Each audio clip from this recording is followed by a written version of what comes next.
Second.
Hello and good evening. You are watching the Policy Times, world's first policy and development media. Policy Times and WICCI, Women's Indian Chamber of Commerce and Industry, are together, and especially with their Rural Tourism Council, we together are organizing a series of webinars and programs and shows on how to promote rural tourism and various aspects within rural tourism. Especially India, I mean, it is one of the most diverse countries in the world. I think if there is one thing which commonly binds the whole country, it is diversity. And in one context, it is diversity. Within that, food is something which again binds the whole country together. Each Indian state and each union territory has its own unique cuisine, and somewhere it not only attracts the whole nation, but it also attracts the world to the country. I mean, we will come up with a lot of examples how food tourism or culinary tourism that we are talking about can become one of the game changers and also make India a global tourism hub. We will discuss on the topic, but let me invite and welcome two of the eminent Rural Tourism Council member and presidents, in fact, presidents of the WICCI Rural Tourism Council, Mrs. Mini Ribeiro, who is the state president of WICCI Goa Rural Tourism Council. With her, I have Mrs. Sanhita Sensarma, who is the state president of WICCI Delhi Rural Tourism. Though we will talk about rural tourism, and we have been talking on rural tourism since a long time. Welcome, ma'am. And thank you so much for joining us. I'll go to both of our speakers today for a brief introduction, and then we will enter into the topic. So I'll first request Mini ma'am to kindly introduce yourself. Thank you very much, Akram. Thank you very much for having me on this webinar. Indeed, a privilege and a pleasure to be here. And of course, the topic is something very, very close to my heart. That's because I'm basically a journalist. I'm a qualified food and beverage journalist from Indian Institute of Mass Communication, Delhi. I have behind me 32 years of journalism experience. And while I started out with magazines and newspapers like The Telegraph, over the years, I've actually veered towards food and culinary writing because that's my area of interest primarily. I love to eat, I love to cook, and I like to sort of keep myself abreast about everything to do with food. Apart from being a journalist and a food critic, I contribute to various publications, of course, The Hindu, The First Pose, Forbes India, and various other publications across the country. And I do a regular column in the O Herald in Goa as well. Apart from that, I'm an educator. I've been teaching in various undergrad colleges and MBA colleges for the last 17 years. And currently in Goa, I'm visiting faculty at the VM Salgaonkar Institute of International Hospitality Education as well. I've authored a cookbook, which is basically a very interesting cookbook because it brings together recipes from Bengal, which is where I was born and brought up, and Goa, which is where I live now. And I've actually sort of married the two cuisines in terms of ingredients, in terms of flavors, and actually come out with a book which is really called Magical Twists, East Meets West. And that was a book that I launched last year. And apart from that, I'm a person of varied interests. I do theater. I'm a gold medalist in Kathak. I'm very, very fond of theater, acting, dancing. And these are some of my areas of interest. And of course, as I said, food is something very, very close to my heart. And regional Indian cuisine is something which I'm very passionate about. I love local ingredients. I love to try out local flavors whenever I travel. So I think this topic is extremely interesting and well placed, and I'm looking forward to some interesting insights. Thank you very much. Thank you so much. Excellent, actually. An excellent combination of art, the music, then dance, and then language. And then I think language means journalism, and then writing books. So pretty, very, very, interesting. And then food. So excellent combination of various forms and styles of art. I'll come to Sanhita ma'am. Sanhita ma'am, a brief introduction. Good afternoon, everybody. That was a stellar introduction, Minnie. And I have nothing really, to say much about me. I mean, I'm a lawyer by profession. And of late, since the lockdown has started, with my daughter's encouragement, I started a home food business, and that's where my interest in food is. I have been reading and researching on food for the last 23 years and have a personal library of over 3,000 titles on food history, food anthropology, ethnography, and all about food, and very little on recipes as well, and some manuscripts. And that's where my interest in food is. So. Thank you. Okay. Thank you so much, ma'am. Now, a little bit on the subject now. Let us discuss. So, pandemic is something which has isolated us at home, whichever country or whichever state we belong to. And I was actually curious to find one single solution that what can take people out of home and with excitement and an energy to explore something new. And then I realized I think something like a food festival can be the one which can really take people out of home with excitement and energy to explore new things. And a little background that I have traveled in various parts of the country, not much. Whether I'm in Andhra Pradesh, the food I tasted is wonderful, awesome. When I went to even like Karnataka, the food is awesome. I went to even a lot of foreign countries, the food. So food is something I think we found there is something unique and excitement to explore. And even it is Thailand or European countries, there is something special in it. Now, coming back to, we were talking about rural tourism. Within the broader spectrum of rural tourism, I will come to both of our speakers to kindly give the opening remarks first on culinary tourism or food tourism or gastronomic tourism that we are calling it.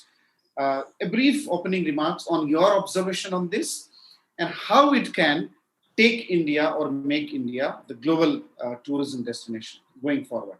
So, Miriam, starting with you. Thank you very much, Akram. Food, as you very rightly said, is something that really binds everybody together. All of us, no matter whether we are gourmands or we are fond of cooking or not, I think everybody loves food. And when we all travel, I think food is an intrinsic part of our travel plans. We all Indians, or for that matter, anybody from any part of the world, the moment we travel, a destination is obviously the place that we are traveling to. But food plays a very, very important role. And food is really what attracts tourists to a certain destination.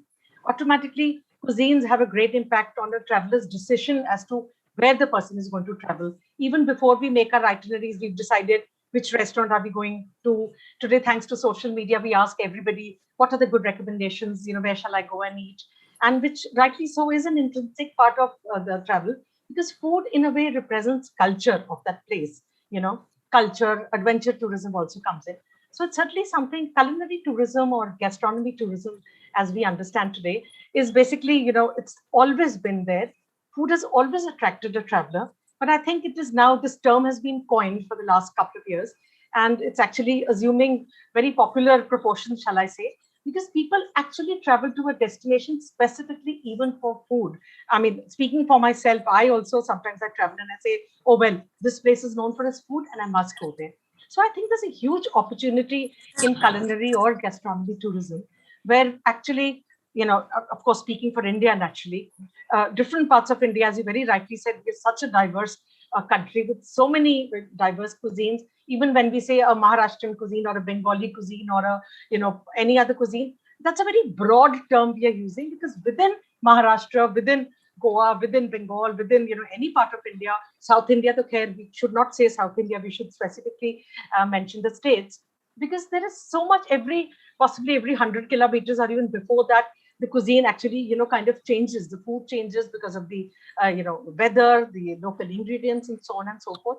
So there's a huge opportunity for our governments, for our tourism boards, for even the various players, stakeholders in tourism, to actually create gastronomy tourism as a very, very potent kind of a manner in which, a tool by which we can actually attract tourists to a place. But having said that, I would not really say that we should stick to those very typical kind of things. कि पंजाब गए तो दाल मखनी खानी है, या अमृतसर गए तो वो केसर दा ढाबा की लस्सी पीनी है या पराठे खाने हैं. बिल्कुल खाइए. But there is a lot more to that. There's a lot of intricacies, a lot of nuances in regional cuisine, which I think should be showcased. There's a huge opportunity in that. And of course, involving the local community, sustainable practices, these are key things, or the key pillars on which I think gastronomy tourism or food or culinary tourism should rest.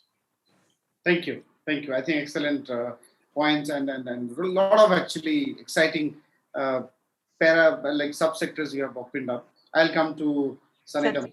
Sanhita ma'am, you have traveled a lot within India and also various parts of the country and abroad. Your opening remarks. So being a lawyer, traveling, you must have seen and had a lot of foods, different kind of foods. Your observation and opening remarks on this sector. Well, I travel for food.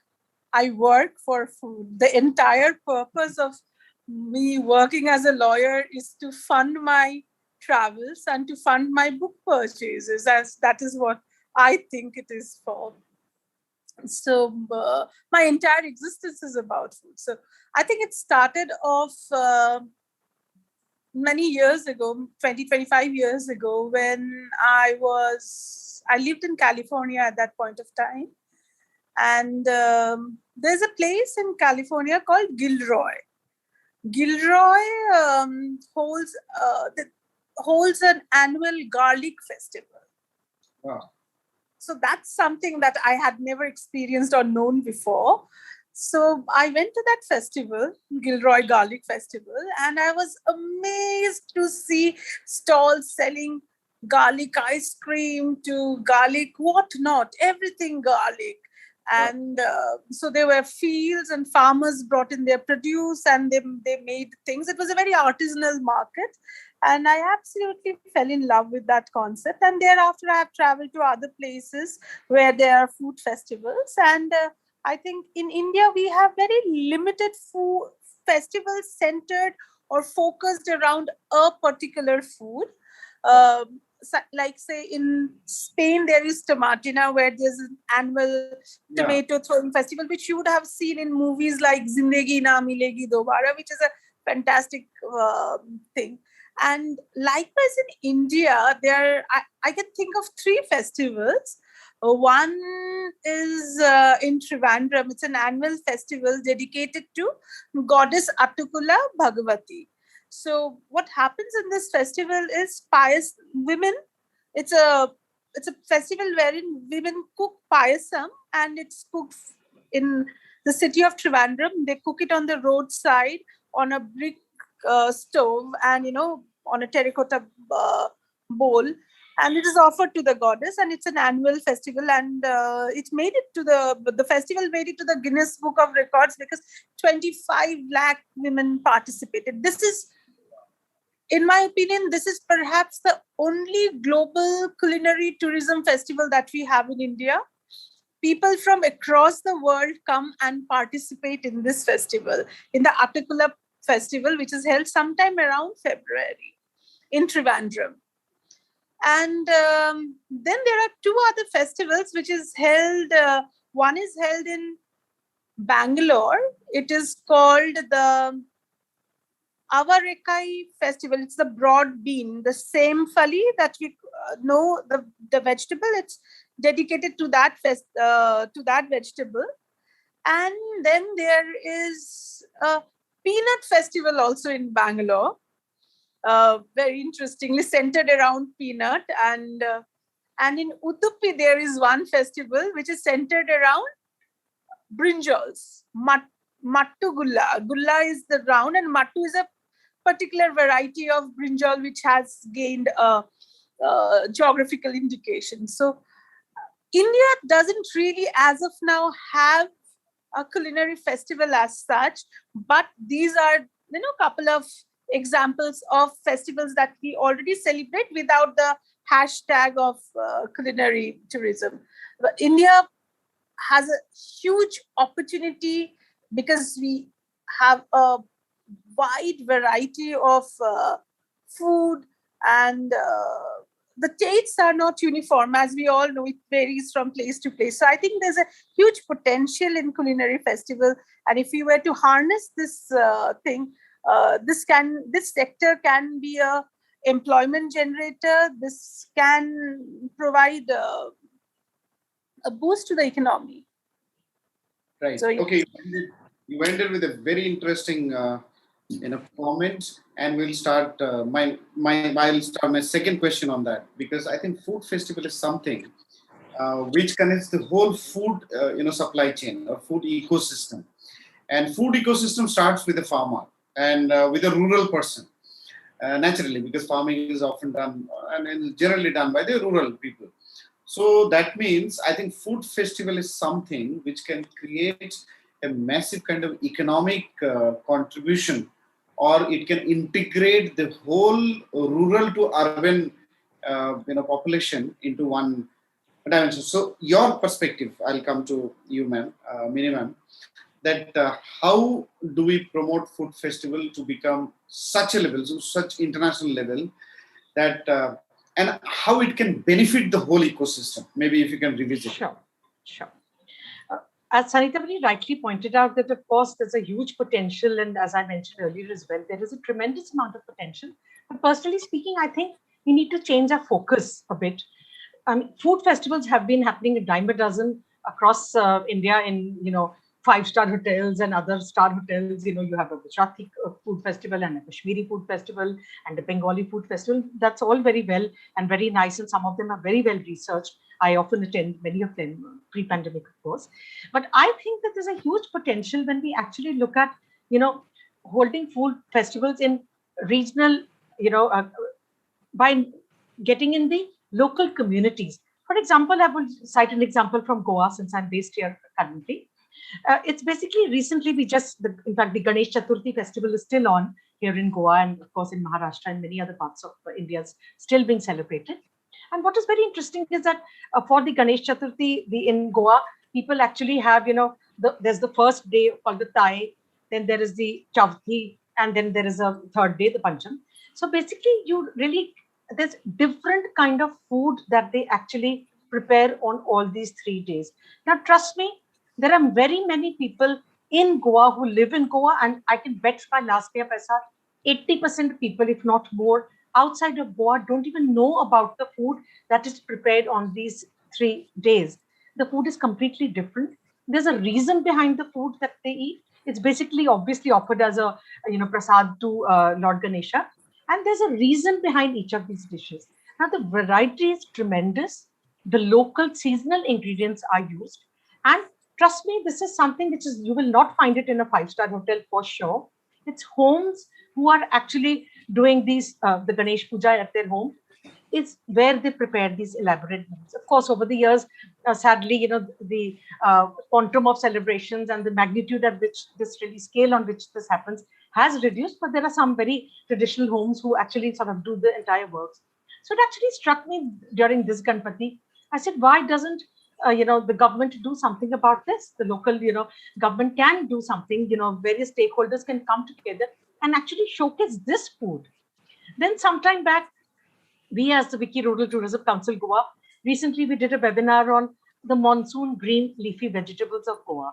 Every part of India has a monsoon produce. So we are always talking about people coming to Goa, and we're talking about the shakputis and the vindals and the fish curry and the prawns and the shack food and this and that. But there is so much more that can be done. And as we very rightly spoke about the food ecosystem, starting from the farmer who actually knows what to pick up, when to pick up, when even if they go foraging, they know at what stage which vegetable needs to be picked up. Is it right for picking? Is it right for taking and selling to the market? So we really need to develop that further. We really need to, of course, give a impetus and a boost to farmers, encourage them, involve them so that they get us what is the best in terms of local produce according to the various seasons. We definitely need to get in more stakeholders to participate in this so that we can actually put together and showcase these lesser known aspects of food rather than those typical done to death things, that we all think that, ex cuisine means only these 5, 6, 7 dishes, and that's about it. And let's have a story around it. Let's do a storytelling around this. Let's do it, it could be done in a homestay. We are showcasing the 3 days of Ganpati, what the food is done. It could be done at a homestay. There could be storytelling. The local communities come in with their fresh vegetables. We are actually giving them an incentive to, sort of bring in the best. We are making sure that they get reimbursed and compensated for this. And we actually create an interesting festival around this. So there are very many opportunities that this can be done. And of course, in a manner which is sustainable. Now we sort of talk about sustainable practices and, hygiene and these kind of things and zero waste, recycling. But trust me, in most of the villages in rural India, this has been happening for the longest time, So that, I think, to my mind, is a huge potential where we can actually create these kind of festivals of lesser known aspects of a certain cuisine rather than those typical done to death kind of dishes. You were mentioning a lot of dishes, and I am already hungry in terms of, we could have a good dinner, though it is not time for dinner. We could have really had food. I'll come to Sanhita. Sanhita ma'am, you have read a lot of books, and Mini ma'am was mentioning was about this story. There is a story behind every food or cuisine we have. You have read a lot of books, and you have read a lot of stories and history behind food. Though common man, we cannot expect everyone can understand or know about this. But can you give some examples about how we develop story around book, or what are the some famous cuisine which has really historically rich background? I think every cuisine has its history, right? I mean, no cuisine would be without a history. Everything carries it. It's about how we, market and bring it forth to the public. I mean, globally, when we talk about Indian food, what comes to somebody's mind? I mean, they think of butter chicken, or they think of dosas. Between these two, the choices are made as what is understood as an Indian food. Or a general term called curry is used to signify or, understand Indian food. I think movies have been a great source of awareness. So, I possibly didn't understand your question. Did you mean to say that how do we popularize local food, or what did you ask exactly? How do we popularize and any particular food which has a very rich history or story behind? For example, a lot of Bengali cuisines which has very historical rich backgrounds. Right? There are many, but I'm offhand, I just cannot recall a story. But yes, of course, all food, they have a story behind it. And obviously, I'm sorry, I just cannot recall any story as such. I'll come to now next important question, which is a little broader and policy perspective. So most often, which Sanhita ma'am was also mentioning, because when she mentioned about 2-3 festivals, these were in Bangalore. You mentioned word twice. Now, Jaipur, Delhi, Agra, Bangalore kind of places remain the destinations for big food festivals. Now, you talked about also regional, a lot of food festivals we can encourage and we can organize. So, the second part of the question that I want to ask is UK, USA, Australia, Germany, Portugal, these remained our destinations for a lot of food bookings in India or food festival bookings. Now, how do we actually? This is going to be very interesting, and this has the potential.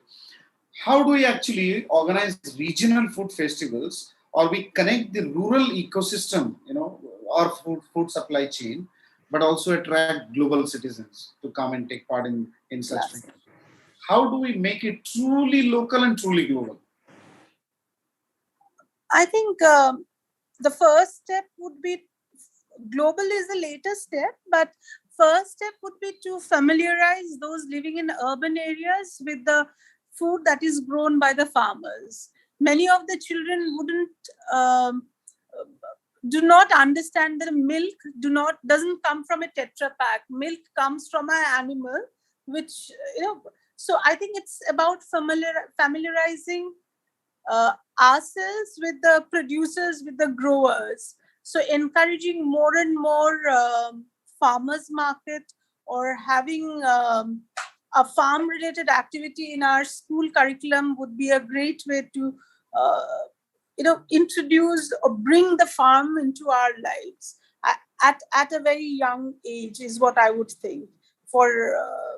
And then Minnie might be able to give some insights. What do you think, Minnie? Yeah. Yes, I definitely think that's a very great idea. I think, Sanhita, that, children should, what you pointed out is very, very true. Like, for instance, I actually come across people, and it's not really their fault. A lot of adults also don't actually know how a pineapple grows. Yeah.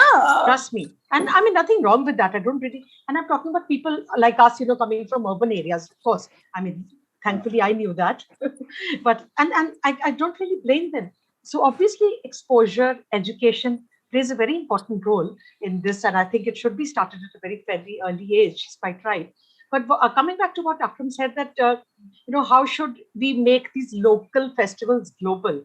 I think the key thing about this is obviously marketing. Everything ultimately rests upon marketing. I'm not saying that we should have just marketing spiel and no substance in those local festivals. Of course, they need to be organized in a very, very, professional manner. Things like hygiene, professionalism, all these things definitely have to come into account. But very important is, how is somebody sitting in a UK or a Spain or an Australia or a New Zealand or somewhere else going to know about an monsoon green leafy vegetable festival in Goa, or the Chavat festival during the Ganpati? Of course not. So that is where I think marketing would play a very, very vital role, and especially I think social media. But before one actually sort of goes global with this, I would actually suggest that one should first make sure that the rest of India knows about these festivals. They get an exposure to this, they experience this, and based on that, we actually sort of encourage them to go back and write about this. We encourage them to, obviously, today being social media and everybody's on Instagram, actually post, these kind of things on Instagram, rather than those typical things, beaches, casinos of Goa, and, typical things that all of us already know about. So the lesser known things, give these exposure to the urban audience. Let more and more people within India. How many of us have traveled to every part of India? We haven't. How many of us know all our regional Indian cuisines? We don't, quite obviously. So first, let us begin within our country. Let us create an exposure. Let us create an interesting buzz around this. And then, obviously, simultaneously, take it to the global level. Maybe get our tour operators, travel agents involved, so that these can be marketed in such a way that a holiday to Goa would actually be a trail of X, Y, and Z villages, and actually the food that is there in those villages and the local festivals and fairs, rather than coming to Goa, going to I won't name places, typical shacks, going there, eating, and saying, oh, I had typical Goan food. No, I don't think we should do that. So first, let's educate people in India, and then let's market it well via social media and typical traditional methods of marketing, and actually create an awareness to a global audience. I think there's a practical problem to it. while it's all wonderful to want to understand the nuances of a local region, but India is a very populous country, right? And most of the people who work here, and those of, I mean, not everybody's on the social media, but people who take time out to go to any place for a holiday, only a very small fraction of them would be really interested in understanding the nuances of a region or what they do during this time. Most people say when they understand Goa, the way it has been marketed over the years, would be, I'd go to a beach, lie down and do nothing and nothing, eat and, excuse me, sorry, there was a disruption, there was a call that had come in. So for most people, it would be like going to Goa, eating seafood, drinking as much as they can, and thinking about nothing else but taking the flight back and coming. That is Goa for most people, right? And अगर आप इसमें जाके किसी को बताओगे कि आपको I'll take you on an educational tour, they would say, but it costs money and I'm not interested. So how do we break that? Certainly, these are exactly the people I want to target, Sanhita. In fact, what is interesting is that the beach variety who want to just come and guzzle beers and lie down on the beach are not my target audience, perhaps. I'm looking at people who are A, curious about a destination, B, they want to explore the local culture and food, C, they are adventurous by nature and they're ready to come and experiment and stay in homestays, go to somebody's home and have a meal. Some of the best meals that I have had across India are in rural homes rather than five-star hotels. Much as I love many of the five-star hotels and chefs, they are people I interact with on a regular basis. But some of the best food that all of us eat is the food that we go and eat in some local person's home. I normally go to a place, I sit in a tourist taxi cab, whatever the case may be, and I tell the person to, take me to places, not those typical touristy places which are on my list, but, lesser known kind of places. So those are the people, and that is where I say there's a huge potential in being able to, create this culinary tourism. Of course, people who are interested. Now, somebody who's not a traveler, somebody who is very clear, they want to go to a hotel, lock themselves in the room, sit on the beach, guzzle beers, enjoy and relax and rewind and come back. Of course, they are welcome to do that, but they are not my audience. But if I'm talking about people who are— How do you get to that audience? How do you get to your target audience? I would get to my target audience by giving them different kind of offerings. The moment they know that there is something more to Goa than just the usual typical 5-6 things, that is where I would whet their appetite and say, come explore a festival of local monsoon green leafy vegetables. I would get them to go along with the farmers, pick these vegetables, come understand how these have to be picked, how these have to be cooked, maybe do some live cooking demonstrations by the locals, cook a meal, have a meal with them, and actually, share information with them in a very subtle manner so that it doesn't sound like very sort of, talking down to them in terms of education, but make the whole experience memorable so that they go back with information about that. Which, of course, some people, for instance, a jackfruit trail, people in Goa sort of, do that.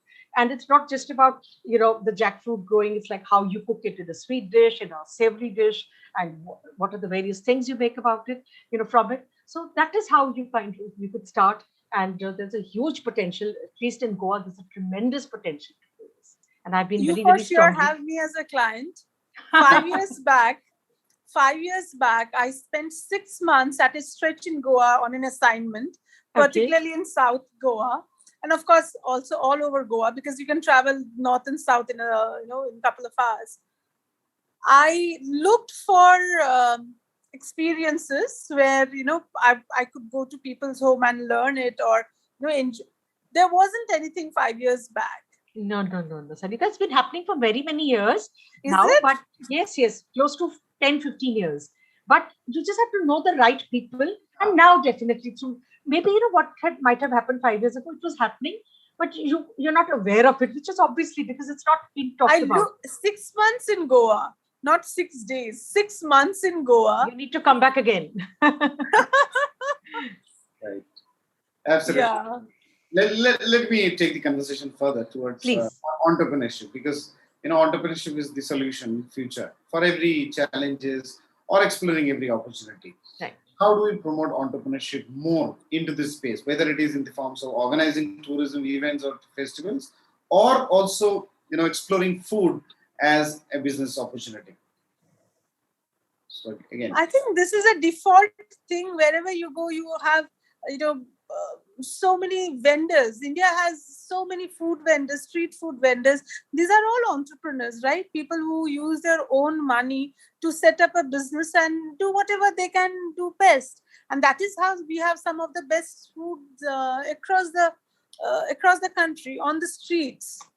So how to take it to the next level is something that has to come through different promotional incentives developed by the government, because from the first step has already been taken by the entrepreneur. To scale it up is where the society and the other enablers have to pitch in and make it happen. right. Minimum. Yes, I think incentives is a very, very important bait that one can dangle for an entrepreneur, obviously. Not just primarily, not only just as a bait, but also because it's got to be viable for them. Yes. So obviously incentives in terms of tax rebates, incentives in terms of various schemes which make it viable for them. The government coming in to sort of help them and aid them setting up businesses is of course very, very essential. But I think participation and actively seeking the local community to participate in it is very, very important. Letting them understand that you are the people who know your cuisine the best. No outsider can come in and showcase your cuisine the way you can, right? I mean, I know my home the best. Even if I'm blindfolded, I can go around the door. Outsider can come and navigate through my home. So similarly, I think local cuisine is something which, if we actually tell local community, you've got a kind of a sense of pride needs to be inculcated. That if you need to be proud about your cuisine, you need to showcase your cuisine. And here are X, Y, and Z schemes, and the government is going to come forward and help you and aid you, and maybe even other stakeholders like corporates could sort of chip in.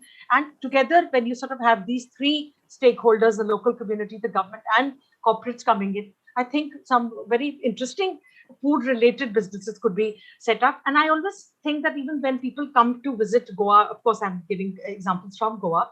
I think when you come to Goa and you sort of, even when you're shopping and you want to take back something, why can't those things be food, related food preservation, maybe certain things it could be. Goa has so many amazing pickles, but there are not too many, except for those typical ones that you buy in a market in those plastic packets, which don't look very attractive.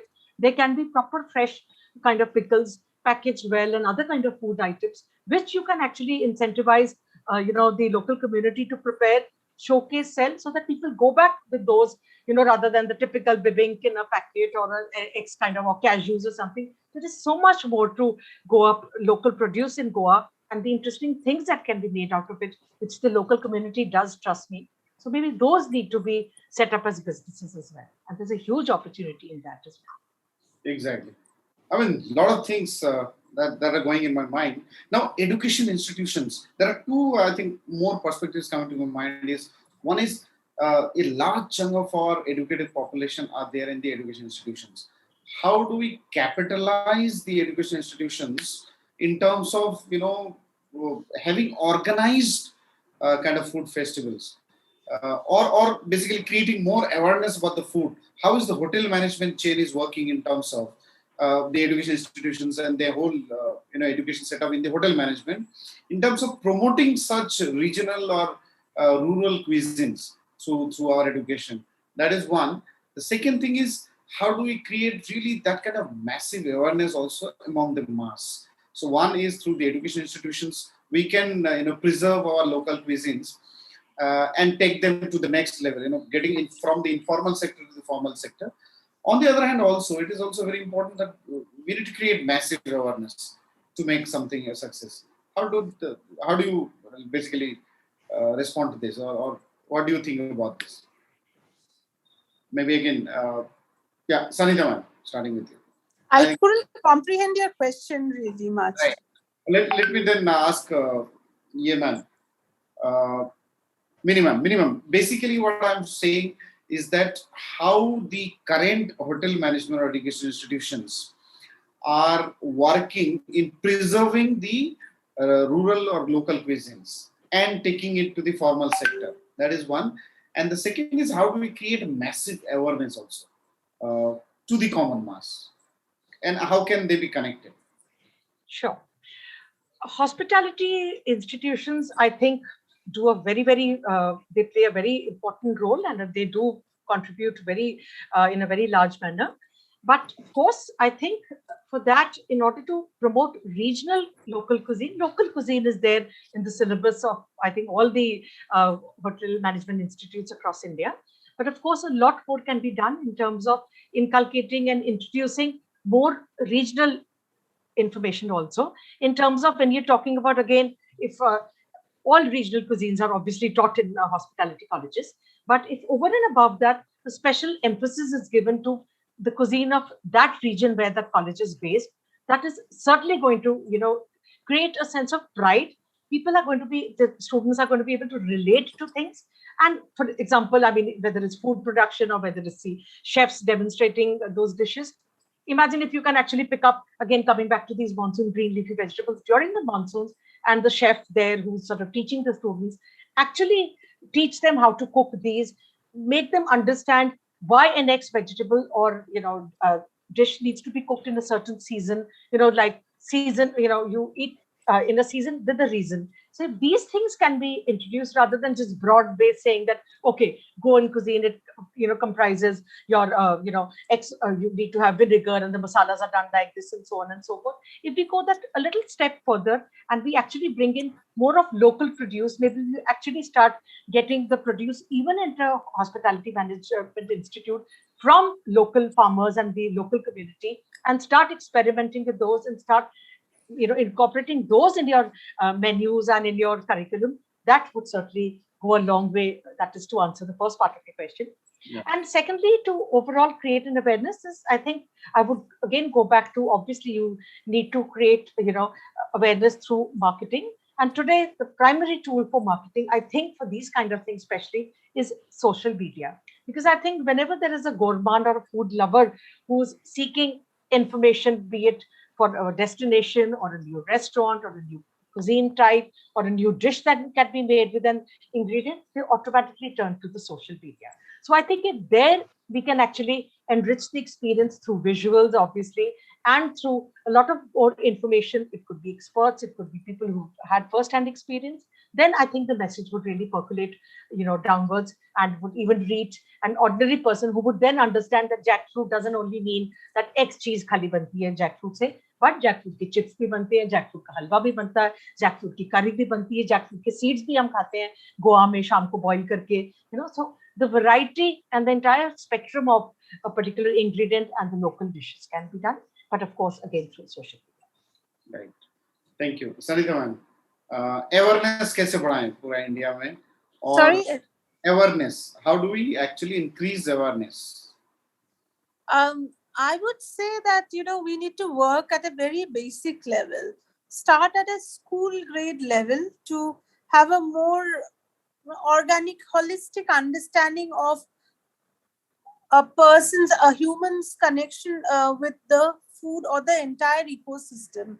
It just doesn't come in suddenly, all of a sudden. I think this awareness system thing has to be inculcated at the school level, and about food, about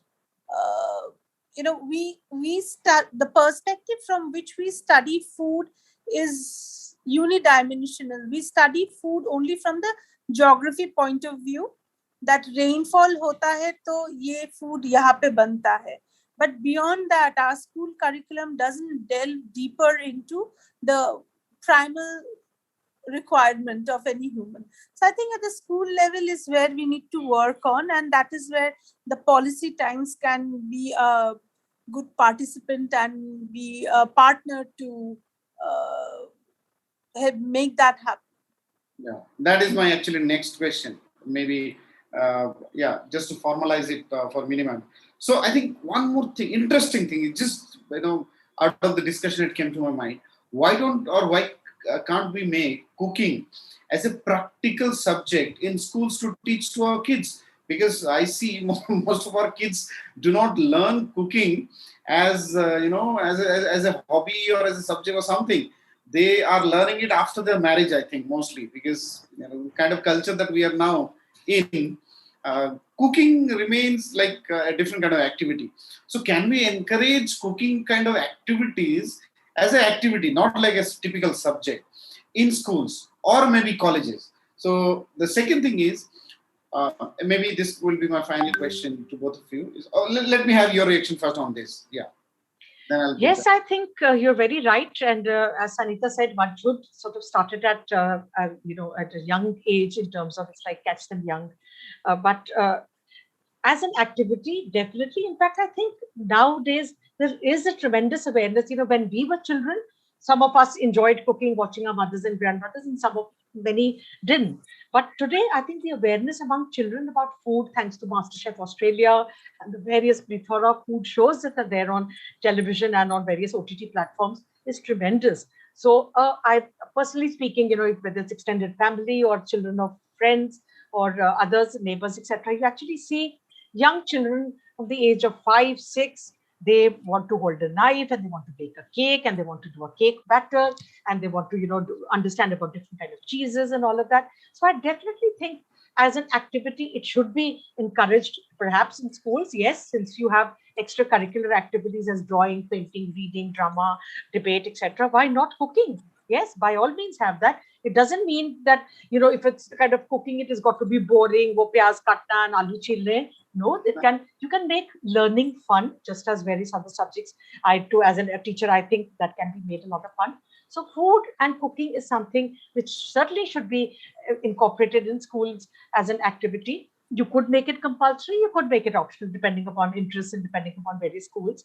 But yes, do include that. And trust me, if the basic fundamentals, and you're learning at an age when your mind is receptive, you're open to learning, and there's no pressure about it. ये नहीं कि लड़की की शादी हो रही तो खाना बनाना सीखना, अरे बाप रे सब कुछ सीखना, वो तो है नहीं. So अगर बचपन से बच्चों को सिखाया जाएगा, and अगर they are exposed to this and it's made fun depending upon who the teachers are, drop in chefs, bring in professional chefs who are sort of can make this interesting, and people who kids are in awe of, and it can actually become a fun activity. And who knows, there may be those many more master chefs and Michelin star chefs coming out of our country, because children are then exposed to it and they begin to learn about this much younger, and they discover that they actually have a skill or an interest in this.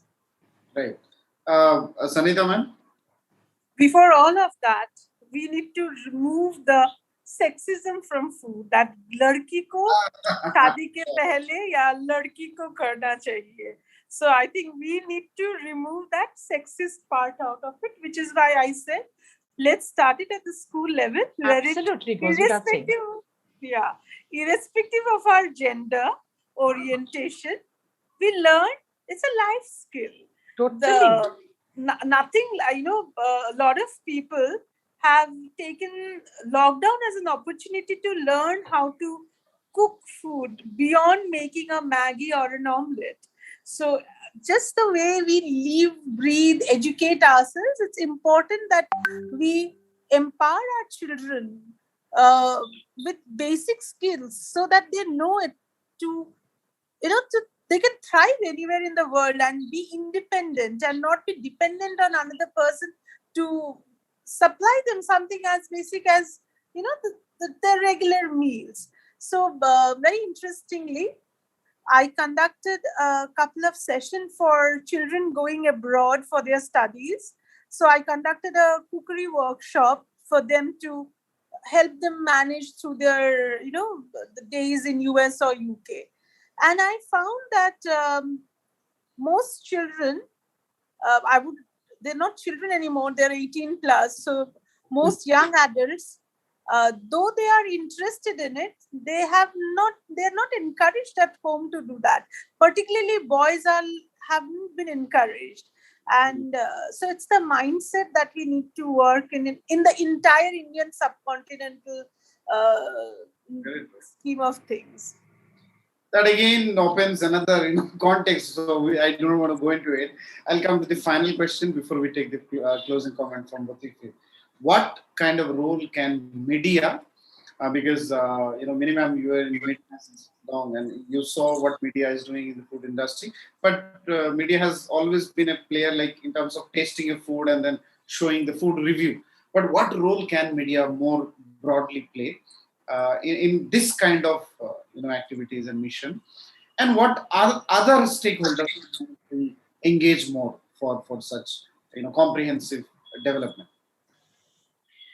Yes, I think media with regard to food, especially today, be it sort of, food bloggers, be it, other kind of, everybody's a foodie, everybody's a food writer, everybody's a food blogger, everybody wants to write about food, which is, there's nothing wrong with that. It's all very well. But I teach food critiquing as well to students. And I always tell them that, you have a responsibility when it comes to food, to be able to trash somebody's, a chef's, cuisine or a dish or something. I mean, it doesn't really sort of, it's not becoming of you, because there's nothing called bad food, It's about individual palates, it's about individual preferences. And you yourself should be knowledgeable before you actually critique somebody's food. अगर आपको मसूर दाल और साबुत मूंग दाल की में फर्क नहीं पता, या आपको you don't know the difference between a different cut of meat or some different kind of masalas, you certainly don't have the authority or the right to trash somebody else's food. Oh, this is not nice, this is not tasty, this is too salty, this is too sweet. What is too sweet and what is too salty? It's an individual palate preference, isn't it? So of course media needs to be responsible in the first instance. And I think media needs to broaden their horizon or the entire gamut of how food is covered. I know, sadly, being a part of media myself also, I will be honest and say, of course, though I don't sort of run a media house, but I only write for them, is obviously it's all advertising and led and all of that. So you certainly need to take those things into account, but play the role of an educator, play the role of an informer, rather than just sticking to इसने ad दिया तो इस बारे में हम लिखेंगे, इन्होंने ad नहीं दिया तो we will totally bypass this category. So don't do that. Be a little more responsible. Delve deeper into whether you're talking about an ingredient. Let's talk about that in details rather than giving a very superfluous kind of a piece on somebody sponsoring almonds. So I'm talking about an ex-almond brand and I'm talking about the benefits of almond. It's an antioxidant and it is this and it's that and all of that. Let's delve a little deeper into it. Let's talk about the history. Let's talk about the origin. Let's talk about how it is used across cuisines. And let's talk about the potential of what can be done rather than a very sort of a cosmetic level, talking about food. So I think media should educate, media should inform, and media should detail about food rather than giving a very superficial overview of things. Thank you, Sanhita, ma'am. Like Mini said, I think the first step towards anybody putting out anything on the media should be to educate oneself. Before I read a lot of people wherein they pass on comments without truly understanding the nature of the food. Like she said about the cut of meat and how it goes, what is a grain, what's a cut, and what's a season. So I think it's about being educated. I mean, everybody has an access to a social media and a lot of people have a huge number of followers, but I think it's important to be responsible about what is being put on print, either on the digital print or in the print media. So I think being responsible and learning and educating oneself is very important. And that is where the media needs to be watchful and act in a responsible way. Thank you. I think you nailed it. Being responsible. So from educator and informer to being responsible one. I'll come to both of you now. Thank you so much for sharing such rich experience and knowledge and actually enriching the whole discussion. So what would be your closing remarks or message for different stakeholders, whether they are foodies, whether they are the food entrepreneurs, whether they're the food tour operators, whether they're the government policymakers or journalists or informers.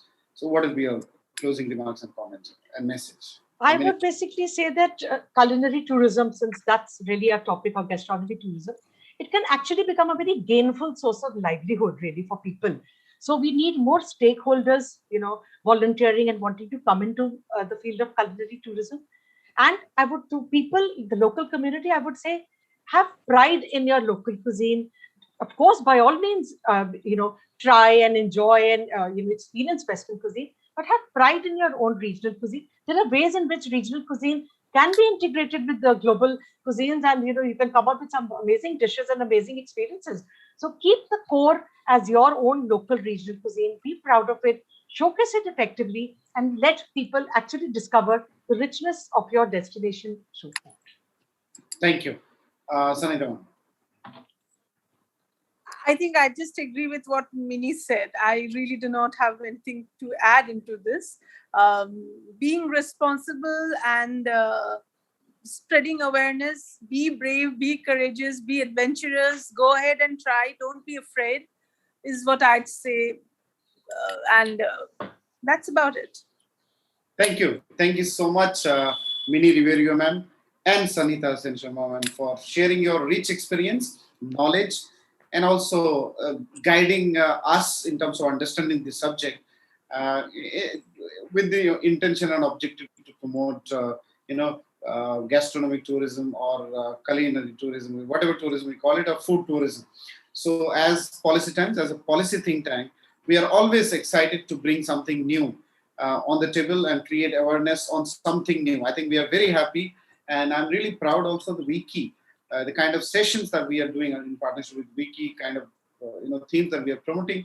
I hope and wish that this really brings or opens up new avenues and opportunity to contribute in our nation for nation building, which is our sole objective and all the activity that we do. In short, this is a very win-win proposition for rural as well as urban India. If you can do that, the whole country will be benefited, and we will be able to give a lot of revenue and money to the locals. I think we should think about this more seriously, and by thanking our experts today for sharing their perspectives, I, Akram, sign off today. Thank you. Keep watching the Policy Times. Thank you.